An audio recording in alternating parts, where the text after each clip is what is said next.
Professor Peter van Invagen, it's a great pleasure and honor for us to welcome you here at Ukrainian Catholic University. And thank you so much for taking your time and coming to visit us. And thank you so much for offering your lectures to the students and faculty of Ukrainian Catholic University.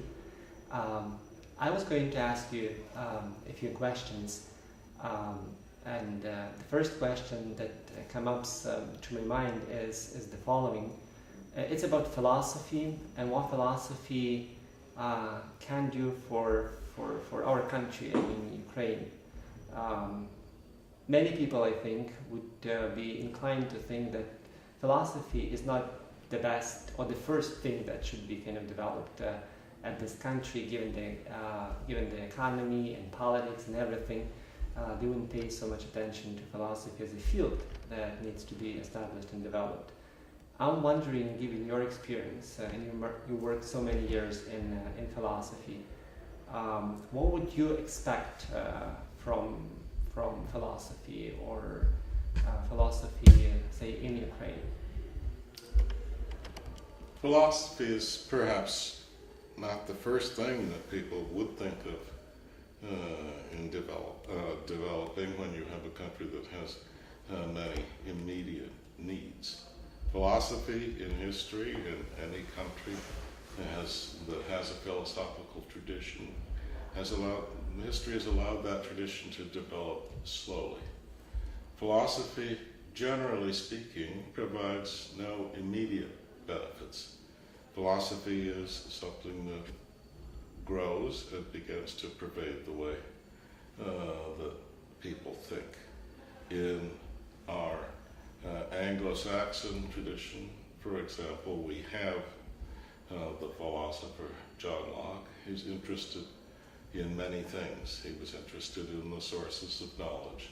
And what does reflection on the sources of knowledge or the ground of everything have to do with people who are trying to create a stable society in which people can be prosperous and happy and free? Well, perhaps the question isn't easy to answer, and yet this same John Locke wrote treatises on political philosophy. These treatises on political philosophy are to a very large extent the basis for the Constitution of the United States. All we can say is, although no one at the time Locke was writing could say that this particular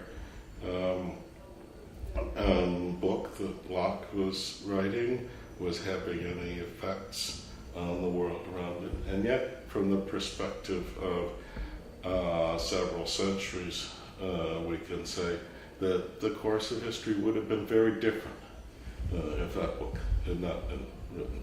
And there are many, many books that philosophers have written about which we can say this.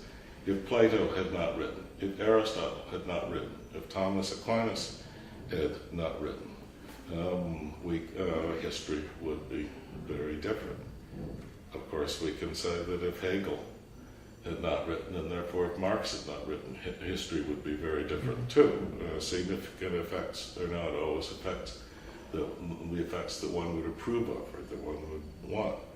So the effects of philosophy are real, they are very great, they can be for good or evil, but it is hard to measure them in immediate effect. Of course, when we try to justify philosophy to university authorities who are wondering where to put resources in a university, we talk about critical thinking, we talk about thinking clearly, and it is some sorts of philosophy can of course produce this, but then other things that are called philosophy might not. And even the sorts of philosophy that can produce this, I don't know how you would measure the degree of critical clarity that is induced in students who have studied philosophy. So it is, although there are answers that you can give to the question about the immediate effects of philosophy, the immediate benefits of students having philosophy in their course of study, these are matters that it is difficult to measure or to provide any objective answer to. But what is certain is that the long-term effects of not having philosophy in a culture are significant. For good or ill, the course of the future will be different if there is no philosophy. And my second question somehow it touches probably the issues that you've developed here, and this is the question about objectivity of knowledge. I think there's been a very clear, understandable longing for having knowledge which is objective, and to many people, knowledge that we achieve, say, in physics or in chemistry, seems to be ideal in that regard, and with philosophy seems to be somewhat different. I think for many people in Ukraine or in Ukrainian academia, I would think that, but not only probably in Ukraine, that to which extent philosophy is a source of some kind of objective knowledge or truth. And with this, especially if, in our case, for example, in case of Ukrainian Catholic University and developing philosophy at Ukrainian Catholic University, where faith is something which matters for many. Here, again, that objection might be even stronger in case of a philosopher being someone for whom faith is something important, something which matters.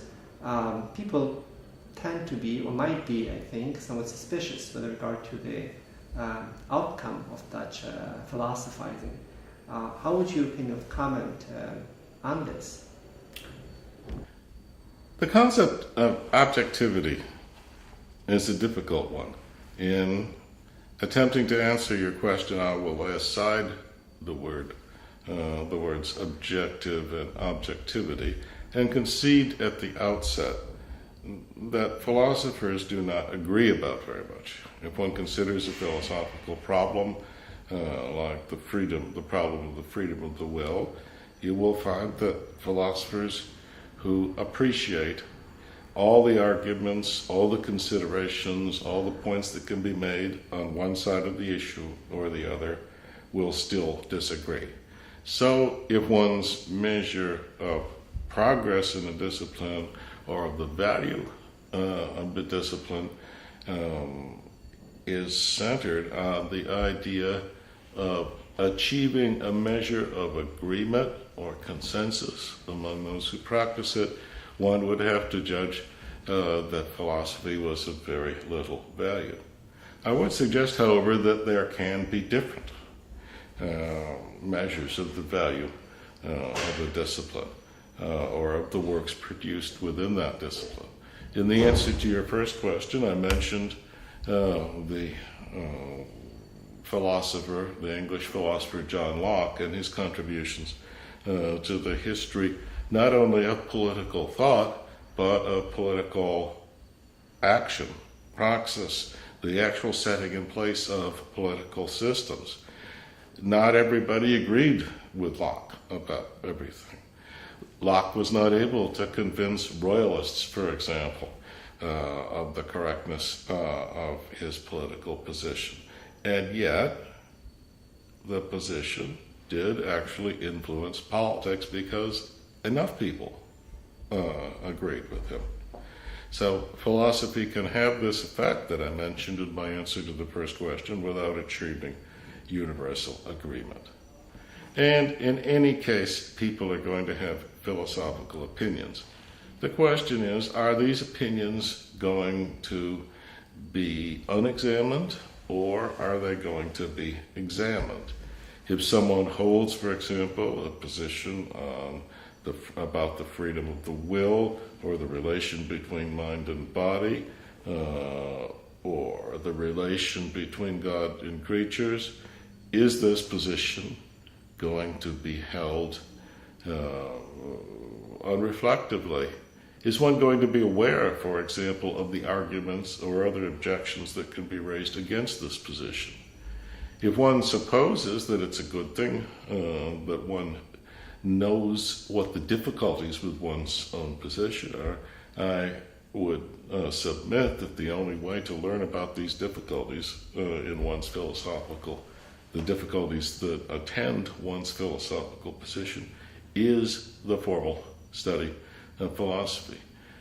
If one may not be able to convert others to one's own position, but if one formally studies philosophy, one's position will become clearer, it will be stated more forcefully, it will be stated in the knowledge of the possible objections to it.